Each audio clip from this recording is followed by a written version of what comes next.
जय श्री कृष्णा। राधे राधे दोस्तों, चलिए कहानी शुरू करते हैं। फूलों की महक से महकते उस आलीशान कमरे में अवनी लाल जोड़े में सिमटी हुई बैठी थी। आज उसकी जिंदगी का सबसे बड़ा दिन था। कभी आईने में खुद को निहारती, कभी खुद से ही घूंघट उठाकर शर्माती, तो कभी चेहरे पर उदासी अपने आप छलक जाती। ये दिन हर लड़की के लिए खुशी का दिन होता है, लेकिन उसका दिल किसी अनहोनी की आशंका से बैठा जा रहा था। उसे नहीं पता था कि उसका पति कमरे में आएगा भी या नहीं। तभी दरवाजा धड़ाम से खुला, जैसे किसी तूफान की तेज हवा से खुला हो। तेज हवा के झोंके की तरह आर्यन अंदर दाखिल हुआ। उसके चेहरे पर दूल्हे वाली चमक नहीं, बल्कि शमशान जैसी वीरानी और भयंकर गुस्सा झलक रहा था। आर्यन ने अंदर आते ही दरवाजा इतनी जोर से बंद किया कि दीवार पर टंगी पेंटिंग हिल गई।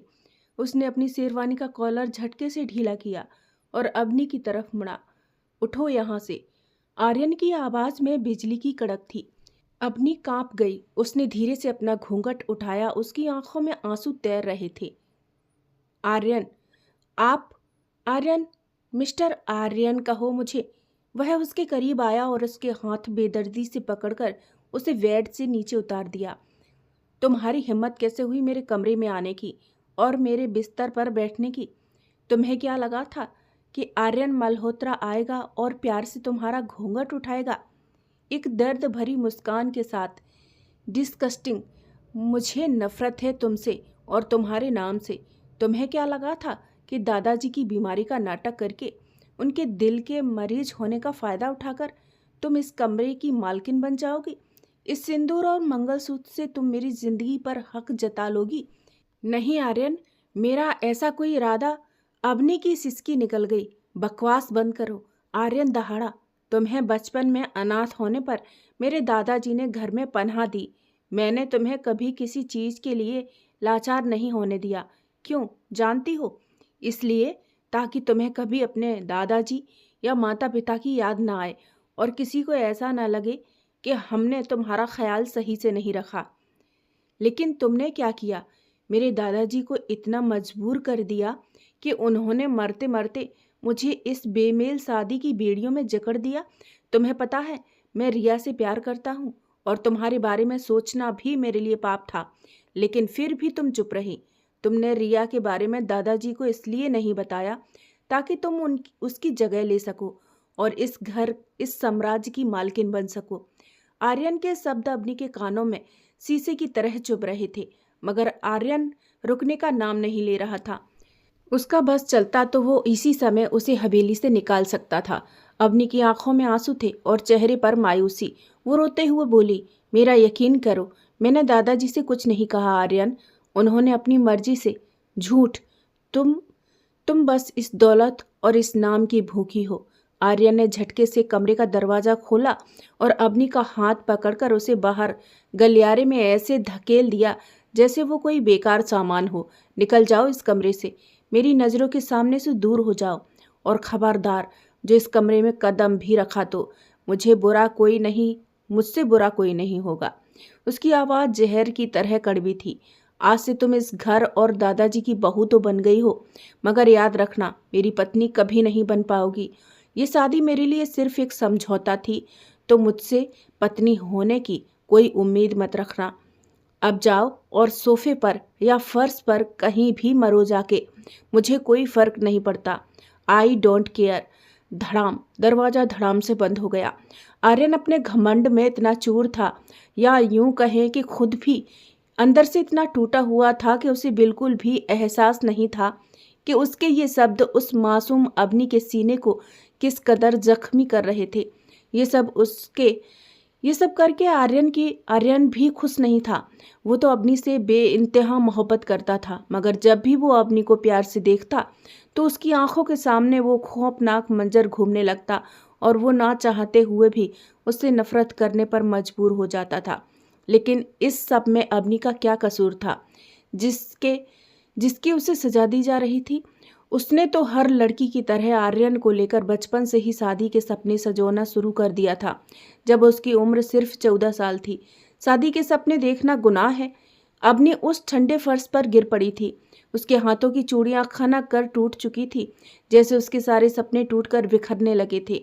हाथों से खून निकलने लगा था, मगर उसे उसकी परवाह नहीं थी, क्योंकि उसका तो पूरा अस्तित्व जख्मी हो चुका था। वह बंद दरवाजे के सहारे बैठकर अपने घुटनों पर सिर रखकर सिसक सिसक कर रोने लगी। आर्यन के दिल में उसके लिए इतनी कड़वाहट थी, ये सोचकर उसकी सिसकियां और तेज हो जाती थीं। उसे याद आया वो अतीत जिसने उसे यहाँ तक पहुँचाया था। अवनी तब 14 साल की थी, जब उसने अपने माता पिता को एक एक्सीडेंट में खो दिया था। बहू बेटे की अचानक मौत के सदमे ने उसके दादाजी को अस्पताल में पहुंचा दिया था। उन्हें बस अपनी पोती अवनी की फिक्र खाए जा रही थी। वो अपनी अंतिम घड़ियां गिन रहे थे, तभी उन्हें देखने आर्यन के दादाजी पहुंचे तो अवनी के दादाजी की आंखों में चमक दिखी।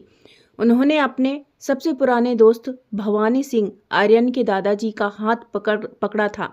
भवानी, मेरा अंतिम समय आ गया है। उनकी आंखों से आंसू लगातार बहने लगे थे। भवानी, इंसान सोचता कुछ और है, लेकिन हो कुछ और जाता है। सब कुछ बर्बाद हो गया।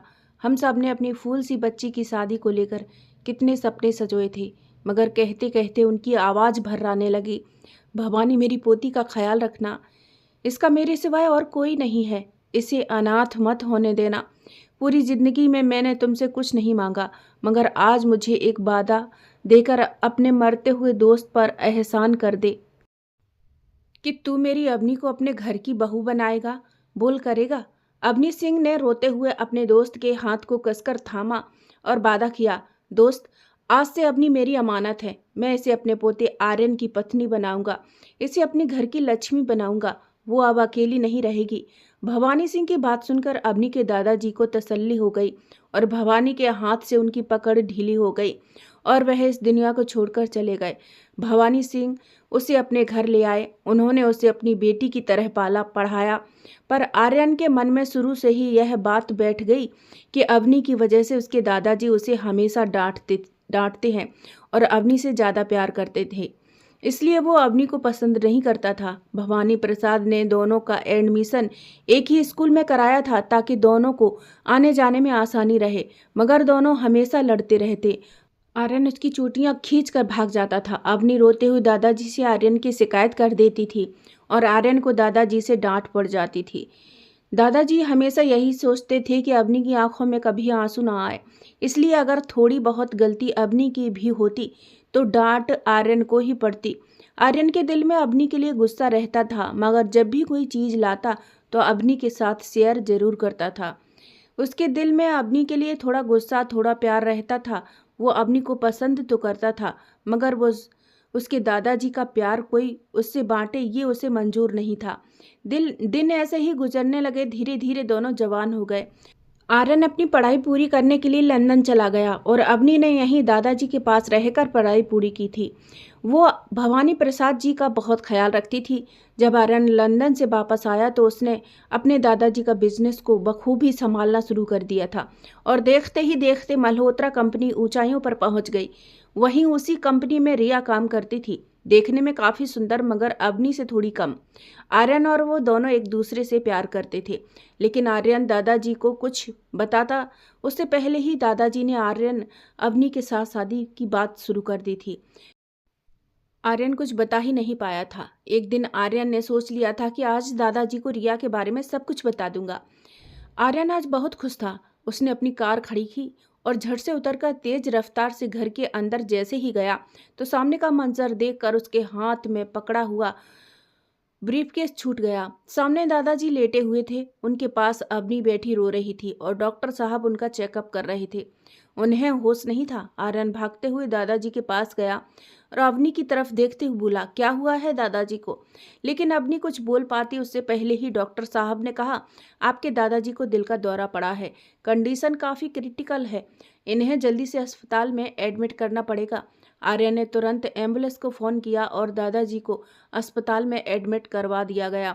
उन्हें 2 दिन बिल्कुल होश नहीं आया था। डॉक्टर का कहना था कि अगर उन्हें शाम तक होश नहीं आया तो हम कुछ नहीं कर सकते। आर्यन का दिल बैठ गया। उसे पता था कि ये अटैक दादाजी को क्यों आया है, क्योंकि जब से वो लंदन से वापस आया था दादाजी अवनी से शादी करने के लिए उसे फोर्स कर रहे थे, मगर आर्यन कुछ न कुछ बहाना बनाकर बात को टाल देता था।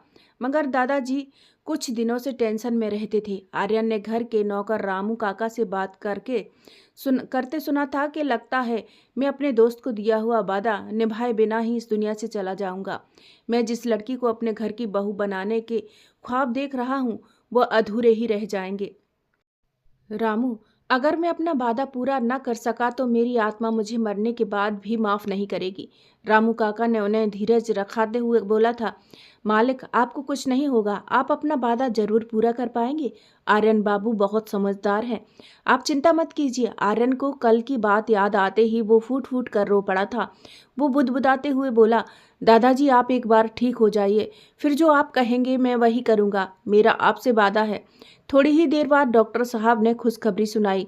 मिस्टर आर्यन, तुम्हारे दादाजी अब खतरे से बाहर हैं, उन्हें होश आ गया है।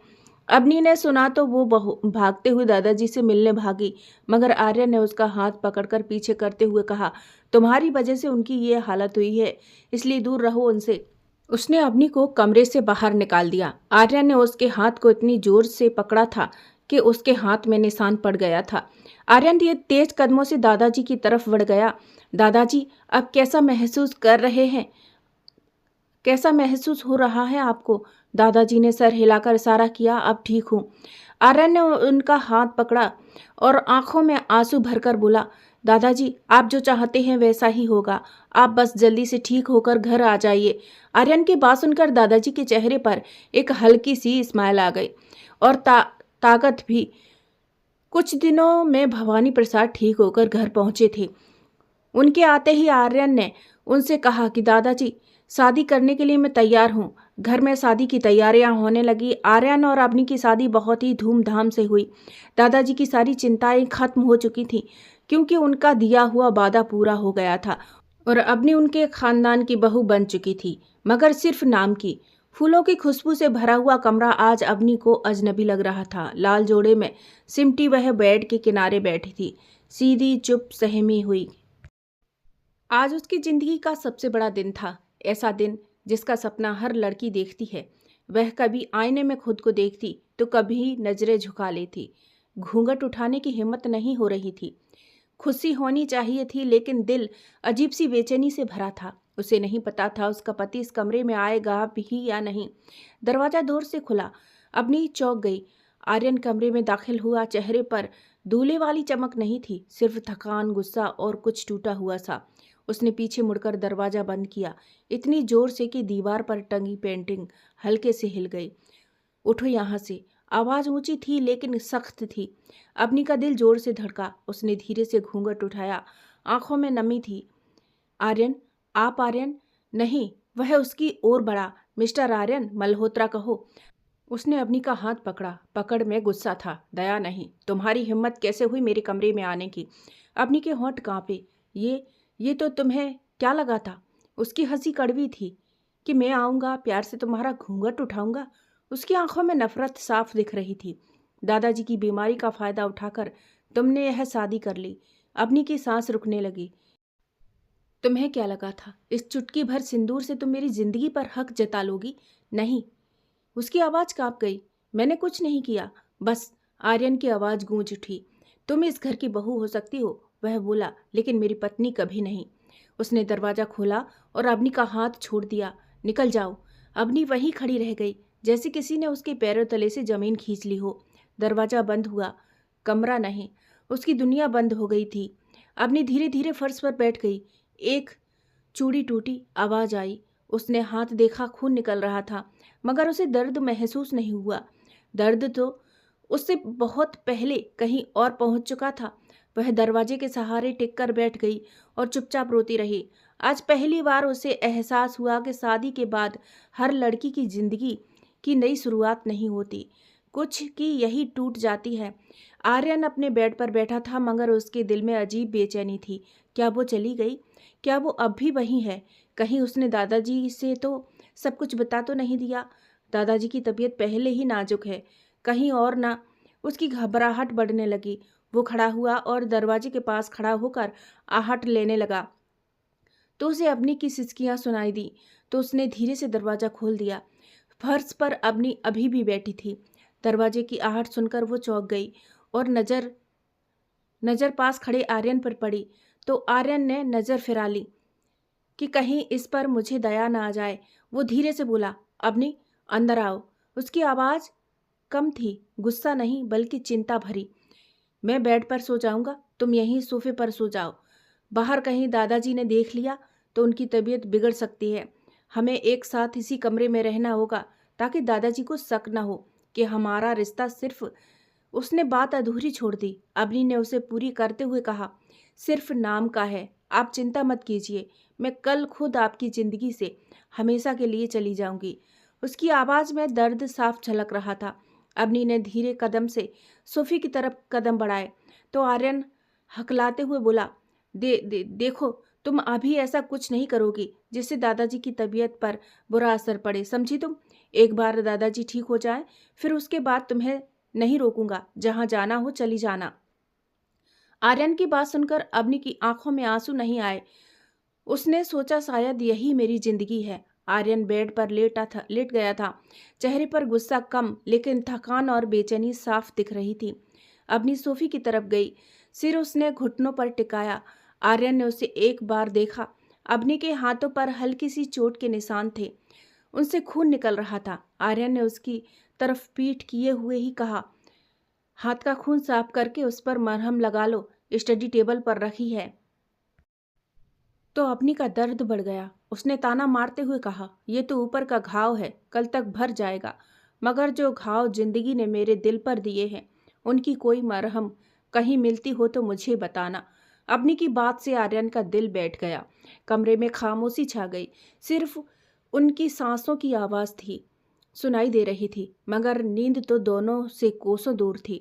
अपनी छत की तरफ और आर्यन दीवार की तरफ देख रहे थे और अपनी अपनी जिंदगी के बारे में सोच रहे थे।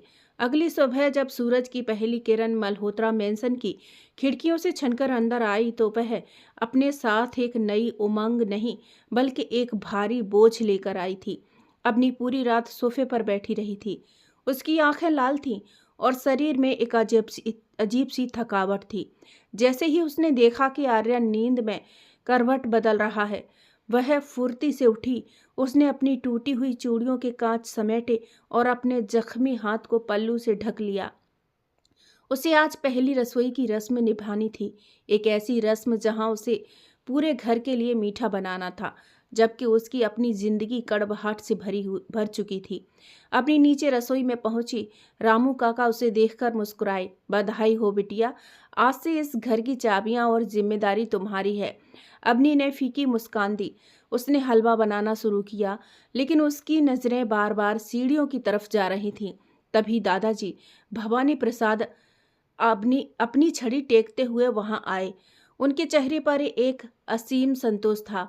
अबनी बेटा, आज मेरी आत्मा को शांति मिली है। तुझे इस घर की बहू के रूप में देखकर लग रहा है जैसे मेरा दोस्त मुस्कुरा रहा हो।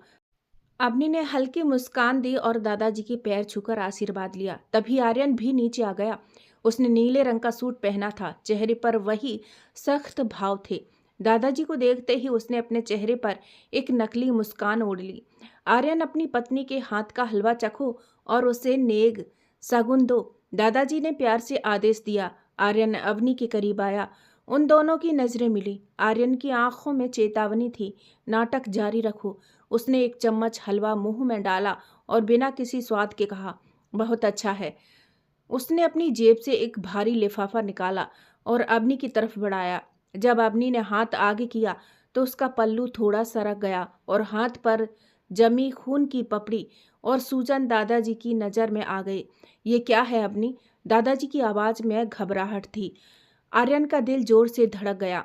उसे लगा अब सब खत्म हो जाएगा, लेकिन अबनी ने तुरंत संभलते हुए कहा, कुछ नहीं दादाजी, कल रात जल्दी जल्दी में संदूक खोलते वक्त हाथ लग गया था, बस मामूली खरोंच है। आर्यन ने राहत की सांस ली, लेकिन उसके अंदर एक और गुस्सा पनपने लगा कि अबनी इतनी सफाई से झूठ कैसे बोल लेती है।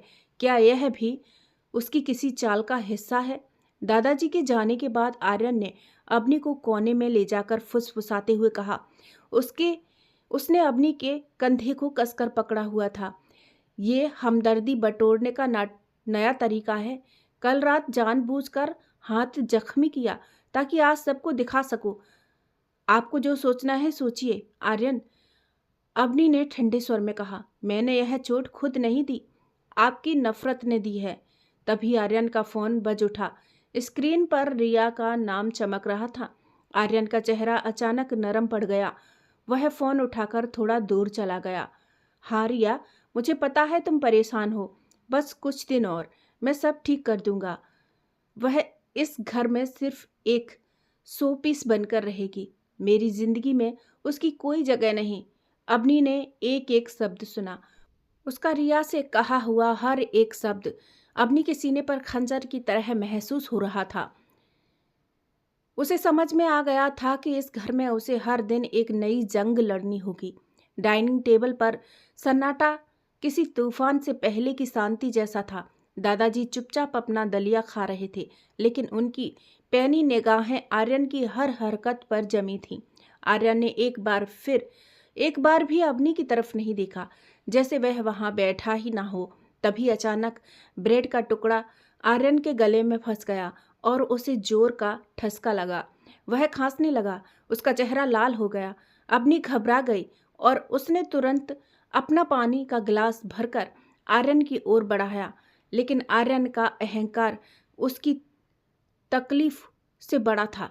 उसने अवनी की तरफ देखे बिना ही हवा में अपनी हथेली दिखाकर उसे रुकने का इशारा किया और मेज के दूसरी ओर रखा जग उठाकर खुद पानी पी लिया। अवनी का हाथ हवा में ही रह गया और उसकी आंखों में अपमान की एक और लहर दौड़ गई। दादाजी ने यह सब देख लिया। उनके दिल में एक टीस उठी। उन्हें समझ आ गया कि जिस मिलन का सपना उन्होंने देखा था, उसकी राह बहुत पथरीली है। उन्होंने तय कर लिया कि अब आर्यन को समझाना जरूरी है।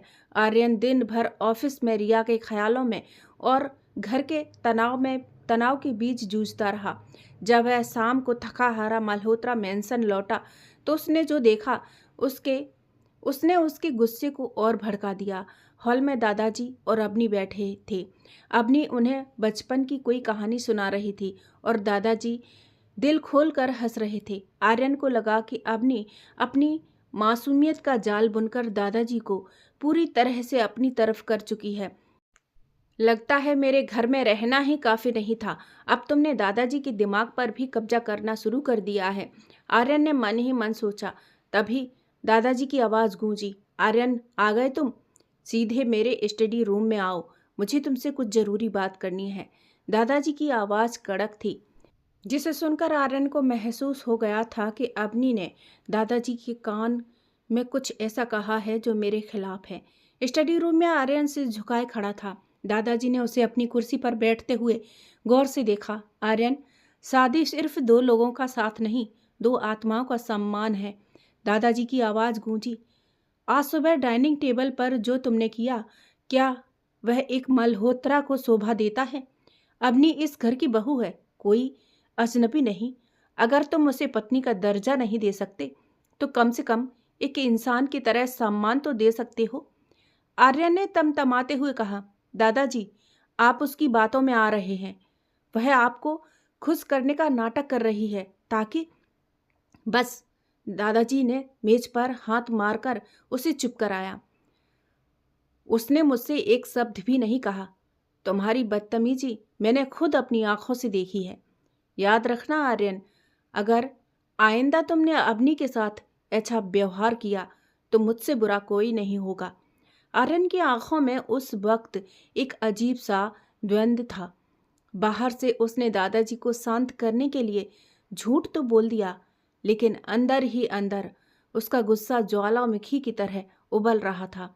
जैसे ही वह कमरे में दाखिल हुआ, उसने देखा कि अवनी अभी भी वहीं सहमी हुई खड़ी थी, जैसे किसी सजा का इंतजार कर रही हो। आर्यन ने दरवाजा बंद किया और धीमी लेकिन जहरीली आवाज में बोला, खुश तो बहुत होगी तुम। दादाजी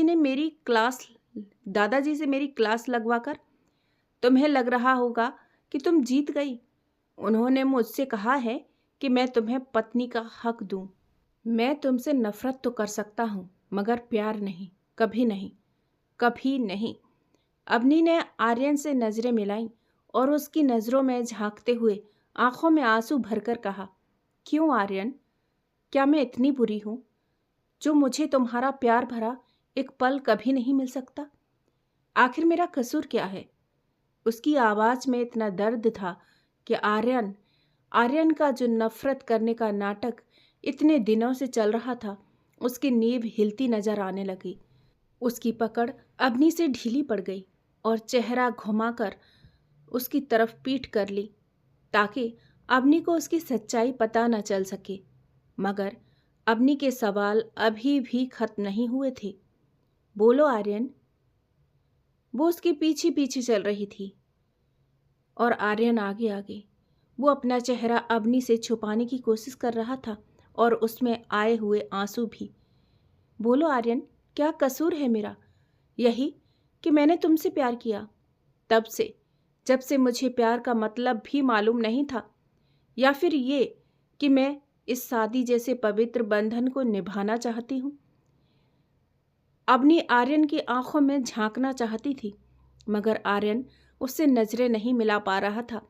जब उसे लगा कि कहीं उसकी असलियत खुलने वाली है, वो राज जो वो के सालों से अपने सीने में दबाए बैठा था, तभी उसने खुद को मजबूत किया और बोला, बकवास बंद करो। अपनी क्या चाहती हो तुम? क्यों मेरा जीना हराम कर रखा है? जब से तुमसे शादी हुई है, मेरा इस घर में सांस लेना मुश्किल हो गया है। उसने अवनी को बाजुओं से कसकर पकड़ लिया और बोला, कल तुम खुद दादाजी से हमारे तलाक के बारे में बात करोगी, समझी तुम? और हमेशा के लिए इस घर और मेरी जिंदगी से चली जाओगी। अब मैं तुम्हें 1 मिनट भी अपने कमरे या अपने घर में बर्दाश्त नहीं कर सकता। कल के बाद मुझे तुम्हारी शक्ल इस घर में नहीं दिखनी चाहिए। और अगर इस सब में मेरा नाम आया और दादाजी को पता चला कि ये मैं चाहता हूँ, तो तुम्हारे लिए अच्छा नहीं होगा। ये तुम खुद कहोगी कि मेरी मर्जी से मैं तलाक ले रही हूँ। आर्यन की बात सुनकर अवनी का कलेजा मुंह को आ गया।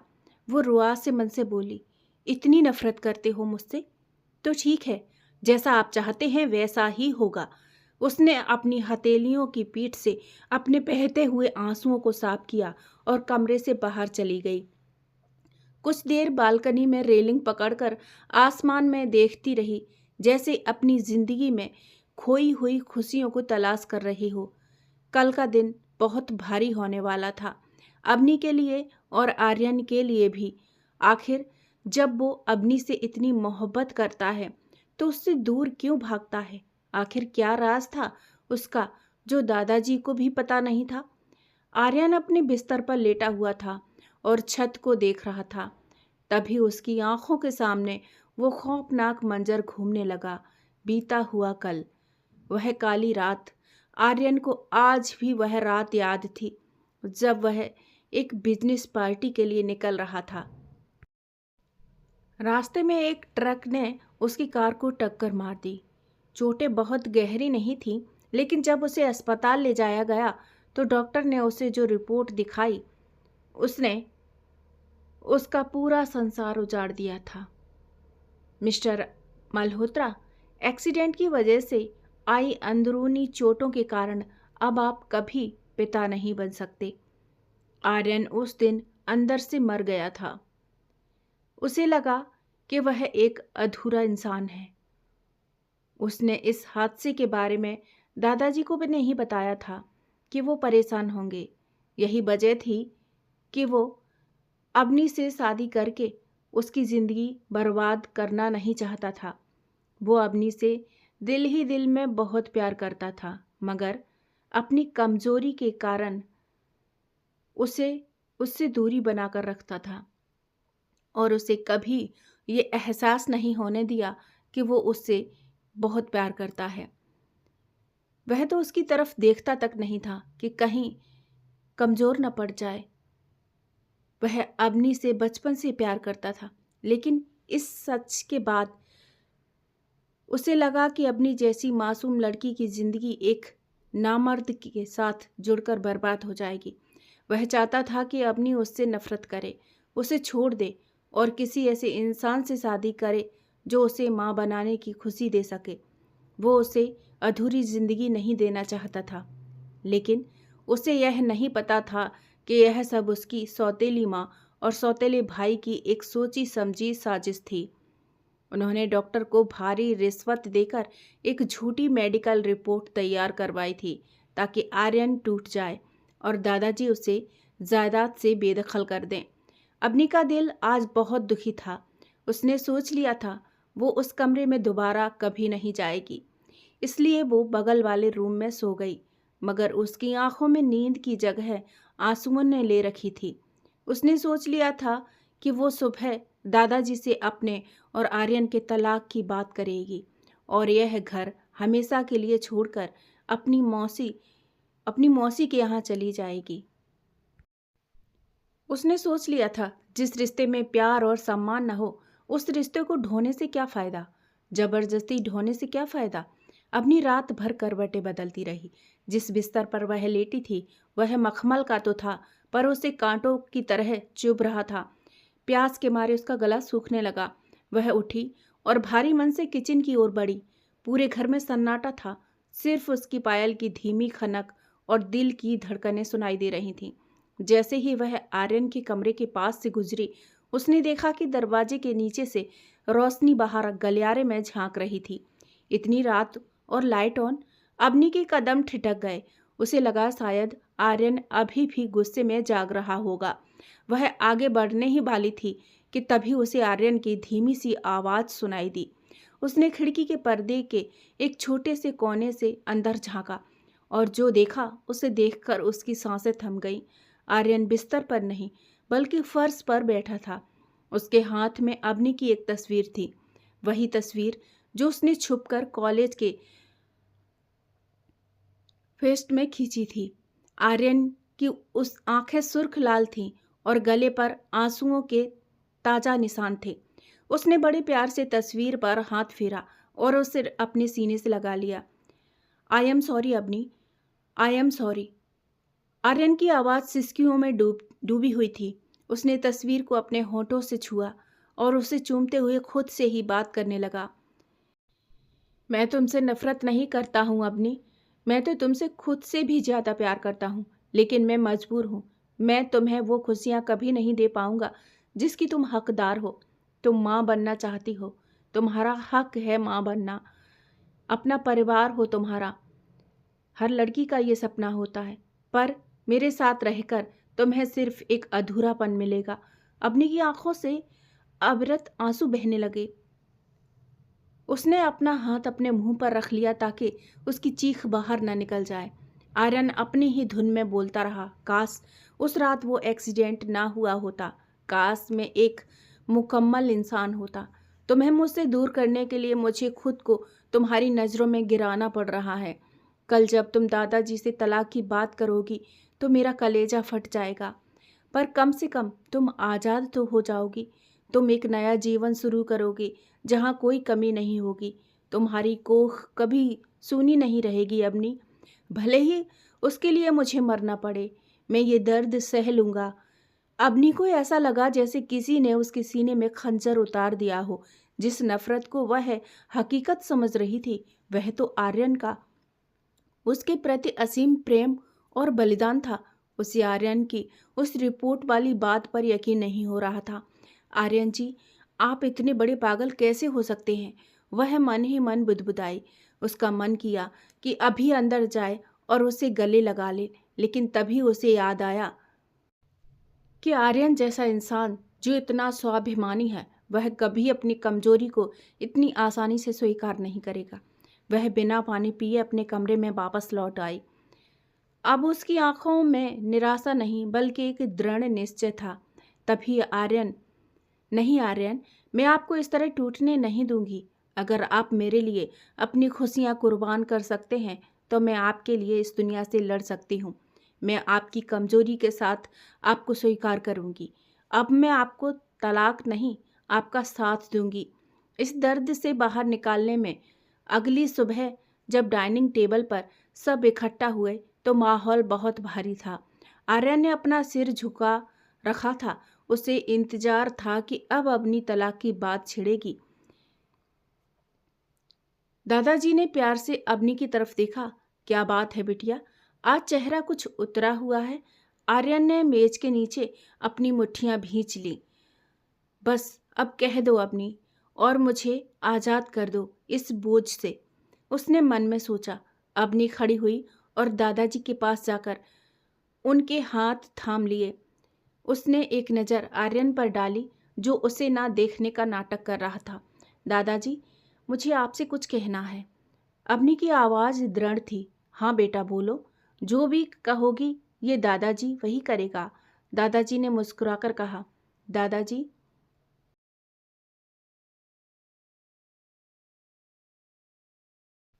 मैं इस घर को छोड़कर नहीं जाना चाहती। मैं और आर्यन जी, हम एक नई शुरुआत करना चाहते हैं। मैं चाहती हूँ कि आर्यन जी एक बार फिर से अपना फुल बॉडी चेकअप करवाएं। कल रात उन्हें सांस लेने में तकलीफ हो रही थी।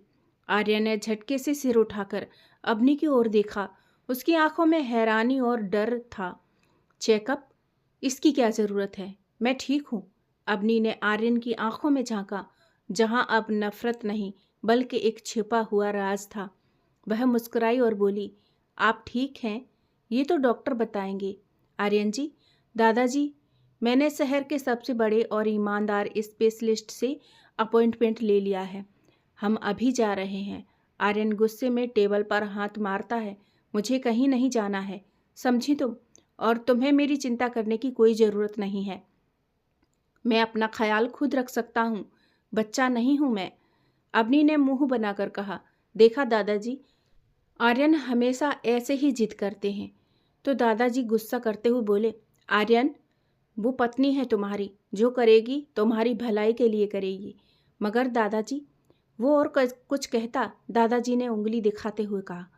अगर मगर कुछ नहीं, तुम वही करोगे जो अवनी कहेगी। आर्यन गुस्से में अपने कमरे में चला गया। अवनी ने कहा, थैंक यू दादाजी। हॉस्पिटल के रास्ते में आर्यन कार चला रहा था, लेकिन उसका गुस्सा उसकी रफ्तार से साफ झलक रहा था। अचानक उसने एक सुनसान जगह पर ब्रेक मारे। गाड़ी एक झटके से रुकी। क्या नाटक है ये अवनी, आर्यन चिल्लाया। कल रात साफ साफ कहा था कि तलाक की बात करना, फिर ये चेकअप का ढोंग क्यों? जब मैं कह चुका हूं कि मैं तुमसे नफरत करता हूं, कोई रिश्ता नहीं रखना चाहता, तो क्यों मेरी जिंदगी में दखल दे रही हो? अवनी मुस्कुराई, एक ऐसी मुस्कुराहट जिसमें दर्द कम और भरोसा ज्यादा था। वह धीरे से आर्यन की ओर सरकी और उसका हाथ थाम लिया। आर्यन ने हाथ छटकना चाहा, पर अवनी ने उसे और मजबूती से पकड़ लिया और अपना सिर उसके कंधे पर टिका दिया। आर्यन का शरीर पत्थर जैसा सख्त हो गया, पर उसके दिल की धड़कनें बेकाबू होकर भागने लगीं। अवनी को इतना करीब पाकर उसका सारा गुस्सा जैसे बर्फ की तरह पिघलने लगा। जो दिखता है आर्यन जी, वैसा हमेशा होता नहीं। अवनी ने उसके कान के पास फुसफुसाते हुए कहा, आप नफरत का जितना मर्जी नकाब पहन लें, पर आपकी आंखें कुछ और ही कहती हैं। बस एक बार डॉक्टर से मिल लीजिए, फिर तय कीजिएगा कि रिश्ता रखना है या नहीं। आर्यन ने चेहरा दूसरी तरफ घुमा लिया ताकि अवनी उसकी आंखों में छिपी मोहब्बत न देख ले। चिपक कर मत बैठो, गर्मी हो रही है, उसने रूखे मन से कहा। अवनी के करीब आने और प्यार से बात करने पर वह और भी ज्यादा विचलित हो गया। उसने झटके से अवनी का हाथ अपने कंधे से हटाया और चीखते हुए बोला, ये सब बंद करो अवनी। तुम्हें क्या लग रहा है कि ये केयर दिखाकर तुम मेरा दिल जीत लोगी? मैं तुमसे नफरत करता हूँ और ये बात पत्थर की लकीर है। उसने अपनी जेब से फोन निकाला और एक लड़की की तस्वीर दिखाते हुए बोला, देख रही हो इसे? ये रिया है। मैं रिया से प्यार करता हूँ और वो मुझसे। ये शादी तो बस दादाजी की जिद थी, पर मेरा दिल आज भी रिया के पास है। जैसे ही तुमसे तलाक होगा, मैं उसी वक्त रिया को इस घर की बहू बनाकर लाऊंगा और उसी से शादी करूंगा। तुम बस एक बोझ हो जिसे मैं जल्द से जल्द उतार कर फेंकना चाहता हूँ। अवनी का दिल एक पल के लिए कांप उठा। रिया का नाम सुनकर उसे गहरा धक्का लगा, लेकिन तभी उसकी नज़र आर्यन की उन कांपती उंगलियों पर पड़ी जो फ़ोन पकड़े हुए थीं।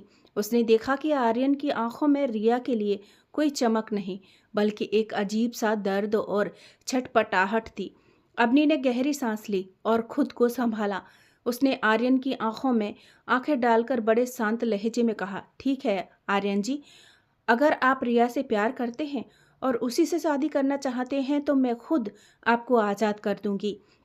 लेकिन मेरी एक शर्त है, बस ये एक चेकअप करवा लीजिए। अगर रिपोर्ट में सब ठीक आया और डॉक्टर ने कहा कि आप मुकम्मल हैं, तो मैं खुद दादाजी से कहकर आज ही यह घर छोड़ दूंगी, ताकि आप अपनी रिया के साथ घर बसा सकें। मंजूर है? आर्यन निरुत्तर हो गया। उसे लगा कि अवनी उसकी बात मान गई है, पर उसे क्या पता था कि अवनी उसका झूठ पकड़ चुकी है। उसे यकीन था कि अगर आर्यन सच में रिया से प्यार करता तो वह कभी रात के अंधेरे में उसकी अवनी की तस्वीर को चूमते हुए नहीं रोता। शहर के मशहूर स्पेशलिस्ट डॉक्टर वर्मा ने आर्यन की नई रिपोर्ट्स देखी और फिर पुरानी रिपोर्ट्स को अवनी साथ लेकर आई थी। उन्हें देखा। डॉक्टर के चेहरे पर हैरानी थी। मिस्टर आर्यन, ये पुरानी रिपोर्ट्स पूरी तरह से फर्जी हैं, डॉक्टर ने चश्मा उतारते हुए कहा। उस एक्सीडेंट में आपको कोई ऐसी चोट नहीं लगी थी जिससे आप कभी पिता न बन सके। आप पूरी तरह से स्वस्थ और मुकम्मल हैं। पता नहीं किस लालची डॉक्टर ने ये गलत रिपोर्ट बनाई है। आर्यन के कानों में जैसे बम फूटा। क्या? मैं ठीक हूँ। उसकी आवाज़ कांप रही थी। अवनी ने आर्यन का हाथ पकड़ लिया। उसकी आंखों में चमक थी।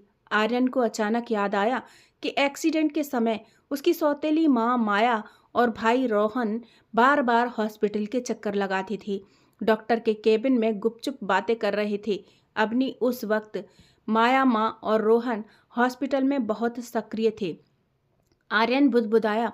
अवनी की आंखों में नफरत की आग जल उठी। यही तो राज है आर्यन।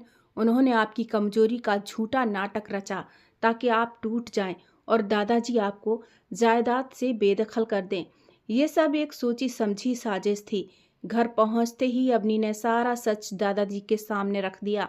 माया और रोहन जब से दादाजी की तबीयत खराब हुई थी, झूठी हमदर्दी दिखाकर यहीं रह रहे थे ताकि घर में हो रहा सब उन्हें खबर रहे और दादाजी को बहला फुसलाकर जायदाद अपने नाम करवा सके।